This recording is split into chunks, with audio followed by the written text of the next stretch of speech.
Hey everyone, welcome back to my channel. Today's video, we're going to talk about the 6 different ways that I collect cash flow. And the reason why I'm sharing this is because I believe anyone can start right now with any one of these different income sources.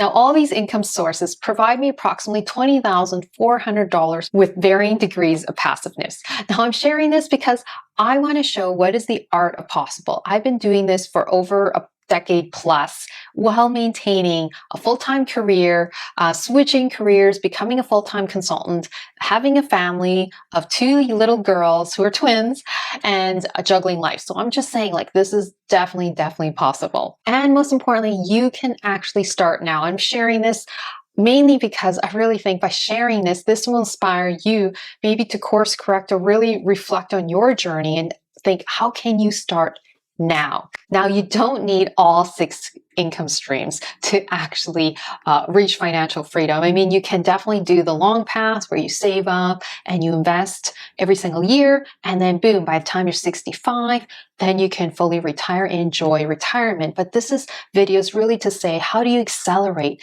your journey to financial freedom so that you can build more financial security, so that you can have more time freedom? So I think as I would really encourage all of you to start building more and more income streams. And the more income streams, the more you can tick off, the faster it is to feel financially free, to build more time freedom and make work optional so that you can spend more time traveling, being with your family, connecting with your friends, having more experiences right now rather than waiting till 65 years old. Now, the first income stream is rental income. Now, I've been investing in rental properties in Canada for more than a decade, all the way from Ottawa to Vancouver to Hamilton, Edmonton, Estevan.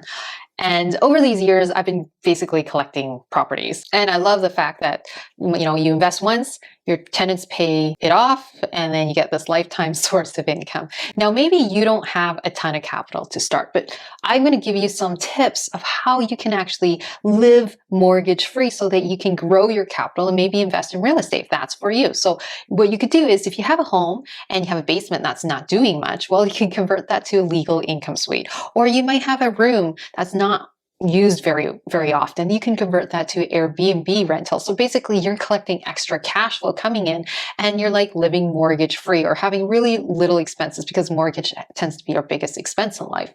And then by growing your capital, then you can use that and buy a rental property. Or maybe real estate investing is not for you, then you could buy real estate investment trusts, which is basically owning real estate except in the stock market, and you're just a shareholder and you just collect a distribution every single month. Now, in terms of how much work is involved with rental properties, I would give it a 3 out of 5 stars. Okay, there is actually quite a bit of work upfront, learning how to, buy a rental property, knowing how to pick them, in what neighborhoods, figuring out what type of rental income you could attracting your best tenants, maintaining the property and all that. But eventually, once you get that upfront, it's just a process and it's easy to repeat, but it takes time.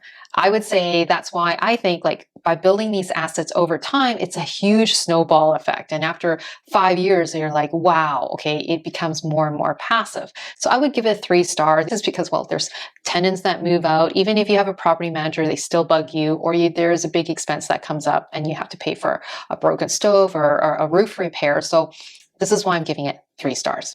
My second source of income is dividend income. Now, the rule of thumb is it takes about $300,000 to make $1,000 per month of dividend income. Now, before you feel like, ugh, that's a ton of capital, how can I start? I would say, look, you can actually start right now with as little as $10 by opening an account with TFSA or your RSP, like checking out my links below where you get $50 of commission-free trades with Questrade or $10 back with Wealthsimple, and you go buy the dividend-paying stock. And then when you start buying dividend-paying stocks, you use the dividends that pay you money right now and reinvest it back into the dividend stocks, which is known as a DRIP. And they do that automatically with banks. Or you could do this manually by different dividend paying stocks. But the point is that you got to compound the dividends so that what's like maybe like $200 a month you're getting paid in dividends, in 5 years that would become $300, or in 10 years it becomes $1,000. So you don't actually need like the full $300,000 right now. I would say it could definitely compound over time and it actually well surpass $1,000 per month that you'd be collecting. I just saying, if you really want to get the $1,000 starting right now, the rule of thumb is that for $300,000, you can really, really easily collect $1,000 because that's only a 4% yield. But over time, that will compound and become 6% yield, then 8% yield because of the compounded effect. And what I love about dividend income is that you invest once.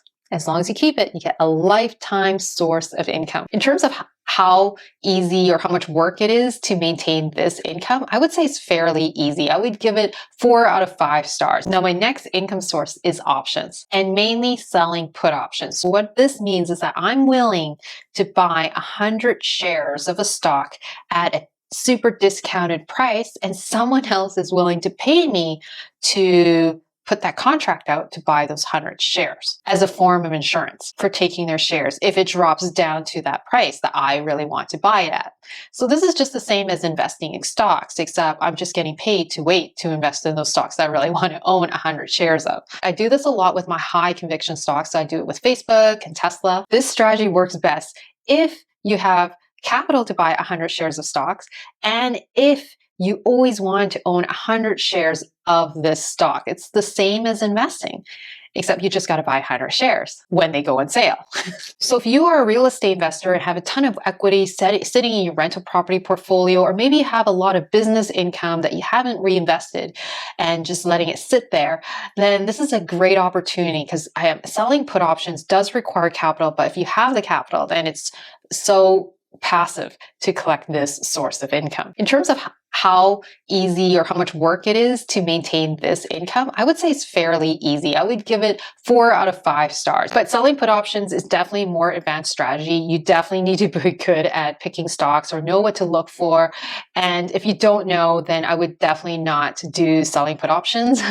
Then that would be like trading. I would say that if you are willing to put in the work, get educated, then this is a great, great strategy. Just got to be comfortable and confident with picking individual stocks, or willing to put in the work to learn and fast track your journey to becoming a sophisticated investor. Now, my next income stream is sponsorships and affiliates. This is not always consistent income because I get spurts every so often. I've also just recently signed sponsorship contracts, and so that is more of a reoccurring source of revenue. But those contracts are not always guaranteed every single year. Now, I think anyone can start this right away, because as long as you love the product, you love their service, why not promote that service or that product with an affiliate link like Uber, like Airbnb? You could pass the discounts on to your friends and family. And so this is why I think anyone could start doing this right away. Now, of course, you've combined this with an Instagram account, with YouTube, where you have a ton of traffic coming in, then this becomes even more powerful and way more sustainable. So I would give this probably, in terms of amount of work, I would say it's about 3 stars. Okay, it's quite a bit of work. It's not that easy to do, but I think you could start right away. It's just that to get this ongoing source of revenue, I think that it's about 3 to 2 stars out of 5, because you do have to maintain like an Instagram account and maintain a YouTube account. So it's about 2 to 3 stars out of 5. Now, my next source of revenue is YouTube ad revenue. Now, this is probably my newest form of revenue, because my channel is still fairly new, and it's still a pretty small community. And I would say actually upfront work is a ton of work to build videos, because you have to research, edit it and then tape it, record it. But I think anyone can start a YouTube channel. So this is why I'm saying anyone can start this and start building their own community. Maybe you don't like YouTube. You could do podcasts. But what I'm trying to get at is try to build your own community that you can start right now with very little money. It could be just using your camera and your microphone, and voila, then you start building your community, and there's a compound effect, because then you could get sponsorships, or maybe you could get ad revenue, which I get from YouTube. So I would say, in terms of how sustainable it is, I would say that this is actually probably a bit more work. I would say give it a 3 to 2 stars. In order to maintain these videos and collect the ad revenue, you do have to build more videos. But the more videos you have that you've done work upfront, it compounds. Eventually, the 2 years of videos still collect ongoing ad revenue, especially if it's a video that can help anyone anytime in their life, rather than just some latest news, and that video won't do so well. But if you have evergreen content, definitely you could collect a very long-term source of ad revenue. So I would give it this as a 2 to 3 stars out of 5, in between there. Now, my next income source is online courses. I would say anyone can start building a digital product or have a service that you offer and scale it as a digital product. See, when I started working on building more sources of income way back, actually when I was an engineer in training, I was moonlighting as a tutor and as a model just to really survive living in Vancouver, because I was living paycheck to paycheck because I had a ton of student loan debt and I was living in the most expensive city in Canada. So it was brutal. So I learned very fast, like trading time for money wasn't for me. I needed to definitely work smarter. Now, fast forward, now I have 2 online courses. One is on real estate investing, really how to scale your rental property portfolio in a very short amount of time. And the second one is accelerating your journey to financial freedom using stocks. Both these courses are fairly passive. Okay, there was definitely a ton of work upfront to obviously set it up, to promote it, and to build that product. But once it's done, then it's already built. Then now you just have to promote it and sell it. And obviously it's got to serve a need for people who really want to take those courses. I think anyone could start building a digital product. Maybe you love writing. Well, you can write books and sell it on Amazon, like ebooks. And so you only have to write once, and then you could scale it where you have produced many of those products, but you only had to make the investment upfront once. Or maybe you know how to sell things on Etsy, then maybe you could build a course on how to start a business on Etsy. Or maybe you know how to play Minecraft like really well. Then you could, build a course on how to do those same types of tricks on Minecraft. All I'm trying to get at is that anyone can start building a course or selling, and maybe you have an expertise that you can really leverage into a digital product. Now, in terms of how passive this is, I would say that it does take a bit of work. Doesn't actually takes a ton of work to build the course, but once it's done, it's done. Then it's just a matter of marketing it, of updating it, of building a community around it. So I would say probably a 3 out of 5 stars. It's definitely it's just the same as building a business. There is work involved, and but the upside is so huge because it's scalable. You do the work up front, then you don't have to trade time for money like I did when I was working as a tutor or as a model way back in the day. So, and I also really want to stress that anyone can start this like ASAP. Like right now, there is very little money upfront to build a course or write an ebook. It's just your time up front. Hey everyone, while you're waiting for next week's video, please check out these 2 other videos about building more multiple streams of income. I have a series on real estate investing. I also have a series on just extra passive income. Hey everyone, I hope you found this video so helpful. If so, please smash that like button. And if you haven't subscribed, well, please subscribe and hit that bell notification button. I'll see you in the next video.